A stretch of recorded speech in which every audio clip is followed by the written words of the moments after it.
मैं भी चाहती हूँ कि मेरा एक और बच्चा हो जाए, लेकिन फिर मैं डरती हूँ प्रेग्नेंट होने से। अगर बेटी हुई तो इस तरह जैसे मैं थी, लड़कों ने उसे परेशान करना स्टार्ट किया, जब वो जवान हुई तो उसे क्या धमकी देंगे कि मेरी बात मान लें तो तेरे हाल तेरी माँ जैसे हम करेंगे। देखते ही देखते 11 साल बीत गए मेरे एक्सीडेंट को और पता ही नहीं चला। स्टार्टिंग का साल जब था, वो दिन तो मैं कभी मरते दम तक नहीं भूल सकती जो मेरे साथ हुआ है। आज सुबह से मन बहुत ज़्यादा ख़राब लग रहा था, तब मैंने बोला क्यों ना आप लोगों के साथ शेयर किया जाए। तो आज है 11 दिसंबर 2025 और मेरे ऊपर जो एसिड अटैक हुआ था वो हुआ था 11 दिसंबर 2014। तो आज पूरे 11 साल हो गए मेरे एसिड अटैक को। अभी 3:30 बज रहा है दोपहर को और सुबह से ही मेरा जो है ना मन बहुत ज़्यादा ये हो रहा था। होता है ना, एक छोटा सा हादसा हो तो मैं भूल जाऊं, लेकिन आज ही का वो तारीख है, वो दिन है जब पूरी जिंदगी मेरा 1 सेकंड के अंदर बर्बाद हो गया था। 3:30 बजे तक बिल्कुल अच्छी थी, नॉर्मल थी, सुंदर थी, गोरी थी, दोनों आंखों से पूरी दुनिया देख रही थी, भाग रही थी, दौड़ रही थी, खेल रही थी। और ठीक 2 घंटे के बाद, मतलब 5:30 बजे, चलती गाड़ी में मुझ पर तेजाब डाल दिया गया। साड़ी पहन के थी, पूरा बदन में साड़ी जल के सट गया मेरा। पूरा सर का बाल तेजाब से जल के गिर गया मेरे हाथों में।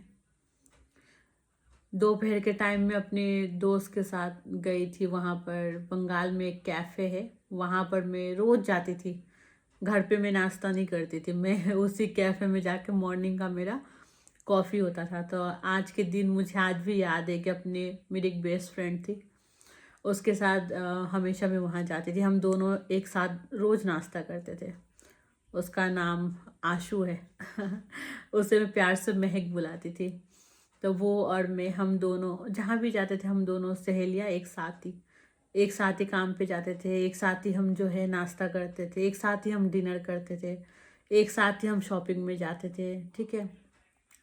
तो डेली एक साथ नाश्ता करते थे हम। तो आज का दिन जो है वो मैं गई थी कैफ़े में अपने दोस्त के साथ। वहाँ जाके मैंने एक कॉफ़ी पिया, उसने भी एक कॉफ़ी लिया, उसने एक चॉकलेट केक लिया और मैंने एक पेटी लिया पेटी होती ना वो, एक कॉफ़ी और एक पेटी, वो खाया। खाने के बाद बहुत देर गप्पा शप्पा मारा हमने। वो उस कैफ़े में हम 1-1.5 घंटा आराम से बैठ के बातें करते थे दोनों सहेलियाँ। फिर वहाँ से जब हम निकले ना, तो मेरी दोस्त ने मुझे कहा कि रेशमा, मुझे ऐसा लग रहा ना कि कोई हमें फॉलो कर रहा। तो मैंने बोला कि गलतफहमी है, मार्केट है, मॉल बहुत बड़ा था वो जहाँ पे मैं पीती थी, तो बहुत बड़ा मॉल है, तो कितने सारे लोग आते जाते रहते तुम्हें गलतफहमी हो रही है। पहले पहले भी मेरा ये सोच था कि, और अभी भी मैं सोचती हूँ कि अगर हम किसी के साथ कुछ बुरा करते हैं तो वो पलट के बुरा हमारे साथ करेगा। लेकिन जब हमने किसी के साथ कोई बुरा किया ही नहीं, तो हमें क्या उम्मीद रहेगा ना कि कोई हमारे साथ कुछ बुरा करेगा। मुझे जहाँ तक याद है, मेरी ज़िंदगी में कभी भी किसी के साथ कोई बुरा नहीं किया है। ना कभी अपने सूरत पे मैंने गुमान किया था, ना कभी अपने कमाई पे नखरे की थी, ना कुछ। ना मैंने अपनी माँ को कभी दुख दिया, ना मेरे परिवार को मैंने कभी कोई दुख दिया। मुझे नहीं याद, मैं बचपन से ही नौकरी कर रही हूँ, अपने परिवार को संभाल रही हूँ, अपनी माँ को संभाल रही हूँ, और अभी तक मैं नौकरी कर रही हूँ, अपने परिवार को संभाल रही हूँ। मैंने कभी किसी को कोई दुख नहीं दिया। उस बंदे को शादी करने से मना भी करने का कारण यही था कि वो शादीशुदा था। एक लड़की होकर एक लड़की की जिंदगी में नहीं बर्बाद कर सकती थी। तो ये सोच के इतना बुरा था कि मेरे मना कर देने पर पूरा चेहरा मेरा जला दिया गया, मेरी पूरी जिंदगी तबाह कर दी गई। 11 साल से मैं वो जिंदगी जी रही हूँ। आप सोचो, जिस लड़की ने पूरी जिंदगी, पूरा पूरा दुनिया देखा है, अचानक उसकी आंखों की रोशनी छीन ली जाती है, अंधेरे में ढकेल दिया जाता है। जब मुझ पे तेजाब गिरा था कि कैसे मेरा स्किन आइसक्रीम की तरह गल गल के गिर रहा था, वो चीखें मेरी आज भी मुझे याद है।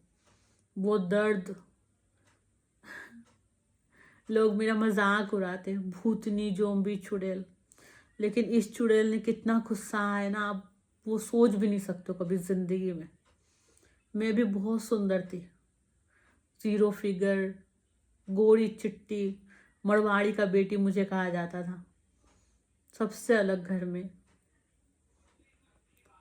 लेकिन कहते ना, लड़कियों सुंदर हो तो भी प्रॉब्लम, बदसूरत हो तो भी प्रॉब्लम, औरत जात होना ही एक प्रॉब्लम है क्या। और ये इतना बड़ा गुनाह था कि शादी से मैंने मना कर दिया तो मेरे ऊपर तेजाब डाल दिया क्या। 3 साल में हॉस्पिटल के बेड में रही हूँ गाइस, 3 साल तक उसी बिस्तर में, बाथरूम उसी में, हर चीज, पैर मैंने जमीन में नहीं रखा।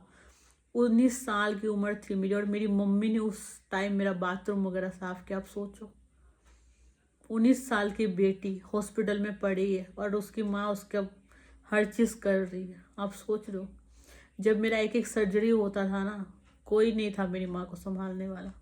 वो अकेले ओटी के बाहर बैठ के रोती रहती थी, रोती रहती थी। कोई नहीं था कि आके उसको बोले कि तू चुप हो जा, तेरी बेटी ठीक हो जाएगी, निकल जाएगी। कोई नहीं था हमारे आगे पीछे, कोई भी नहीं। पापा ने बचपन में हमें छोड़ दिया था, और मम्मी ने अकेले, हम 3 बहन एक भाई को पाल पोस के बड़ा किया। बहुत दुख से उन्होंने हमें बड़ा किया पाल पोस के। जब मैंने थोड़ा सा, जब मुझे ये हो संभाला, मैंने देखा अपनी मम्मी की तकलीफें। 5 क्लास भी मैंने पास नहीं किया था, तो मैंने सोचा कि अपनी फैमिली को मैं सपोर्ट करूं, मेरी माँ को मैं सपोर्ट करूं। ये क्या इतना बड़ा गलती था मेरा।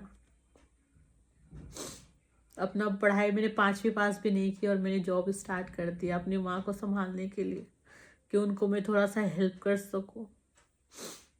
पूरी 14 साल की भी नहीं थी मैं जब मैंने काम स्टार्ट किया। जब मैंने नौकरी किया, अपनी मम्मी के हाथ में पैसे देने स्टार्ट किया, कभी छोटा कपड़ा नहीं पहना था, कभी जीन्स टॉप नहीं पहना था। जीन्स टॉप तो मैं उसके बाद पहनने लगी। हमेशा सूट सलवार पहनती थी, हमेशा मेरे गले में दुपट्टा होता था, हमेशा मैंने सूट सलवार पहना। क्या गलती थी मेरी। धीरे धीरे जैसे जैसे बढ़ती गई, जैसे नौकरी करती गई, अपना फैशन सेंस भी चेंज करती गई। जीन्स टॉप पे आई, उसमें क्या खराबी है। लड़की अगर जीन्स टॉप पहन रही थी, इसका मतलब ये तो नहीं है ना कि किसी को इनवाइट कर रही है कि कम एंड रेप मी। ऐसा तो नहीं है ना। कोई लड़की खुद को अगर सुंदर वो फील करना चाहती है, अगर उसने कुछ अच्छा कपड़ा पहन लिया, तो क्या ये कहती कि आप मेरे चेहरे पे तेजाब डाल दें। कोई नहीं कहता ऐसा। मेरा सपना था कि मैं अपनी माँ के लिए कुछ करूं, मेरे भाई के लिए कुछ करूं, मेरे परिवार के लिए कुछ करूं। एक घर था मेरी माँ के पास, वो भी उनको बेचना पड़ा मेरा ट्रीटमेंट के लिए। घर बेच दिया अपना, एक एक ज्वेलरी उन्होंने बेच दी मेरे लिए। मुसलमान में कभी भी जब तक पति जिंदा होता ना, नाक का नहीं उतारते। मेरी मम्मी ने मेरी सर्जरी करने के लिए वो नाक का भी उतार के बेच दिया। घर का गैस सिलेंडर उन्होंने निकाल के बेच दिया। एक वक्त ऐसा आ गया था ना, हमारे पास खाने के लिए भी कुछ नहीं था, सिर्फ मेरी मम्मी और मैं। हमने वो दुख झेला, कोई नहीं था हमारे आगे पीछे हमें साथ देने वाला, सिर्फ मेरी माँ और मैं बस। हॉस्पिटल में मेरी मम्मी मुझे लेके जाती, मुझे दिखाई नहीं देता था, हाथ पकड़ पकड़ के वो मुझे लेके जाती थी। हर मंदिर में जाके इतना मन्नत उन्होंने किया है ना मेरे लिए, इतना मन्नत कि मैं आपको क्या बोलूं। आज तक वो हर एक मन्नत पूरा कर रही है। मुहर्रम में हर साल वो निशान चढ़ाती है। छठ पूजा में वो सूप सजा के छठ मैया को चढ़ाती है। शीतला माँ को हर साल वो चांदी का आँख चढ़ाती है सूप सजा के। जब मेरा एक्सीडेंट हुआ, मेरी बेटी ठीक हो जाए, उनकी एक आँख का रोशनी मेरी बेटी को आ जाए, दोनों ना तो एक आ जाए, वो दुनिया देख सके। बहुत छोटी है मेरी बच्ची। हर एक मंदिर में उन्होंने मन्नत मांगा और अभी तक वो पूरा कर रही है। अब उनका जो घर हमारा था वो भी बिक गया, हम मेरे ट्रीटमेंट के चक्कर में। यहाँ जहाँ मैं रह रही हूँ ये भी मेरा है, लेकिन एक्सीडेंट के बाद मैंने ये बनाया। इसके पीछे एक बहुत बड़ा कहानी है। इस घर में भी बहुत सारे परेशानियां हैं। जितना खुश हम दिखते ना वीडियो में, ऐसा कुछ नहीं है। हमें पता हम अपना कैसे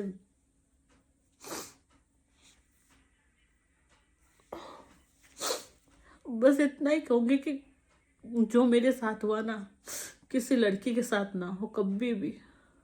हर कोई नहीं सह सकता इस। जब कोई आपको देख के भूतनी चुड़ैल बोलती है, जब कोई आपको देख के जज करता है, कोई आपको देख के मुंह फेर लेता है।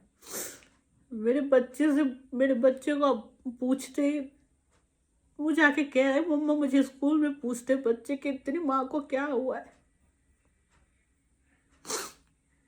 वो तो बहुत छोटा है अभी, उसको नहीं पता ये सब।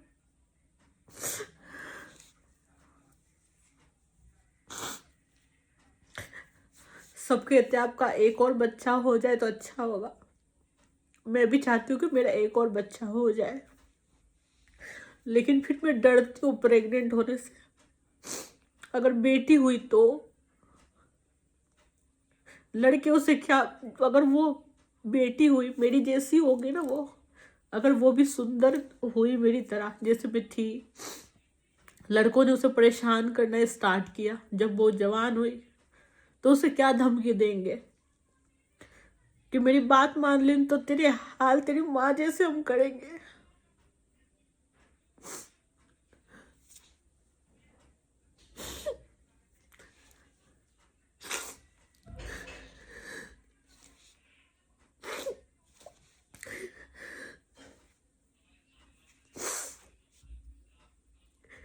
आप लोग पूछते हो ना कि जब रोते हो आंख बंद है तो आंसू कहाँ से आती है आपकी? एक आंख से आती है बस, यहाँ से नहीं आती।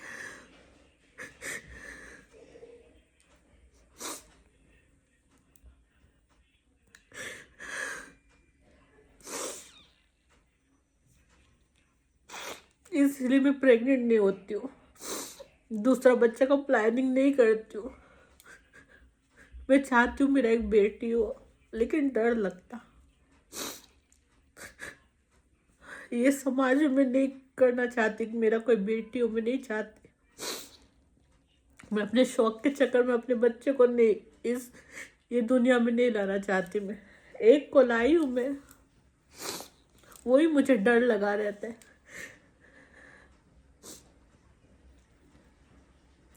मैं नहीं चाहती मेरा कोई बेटी हो।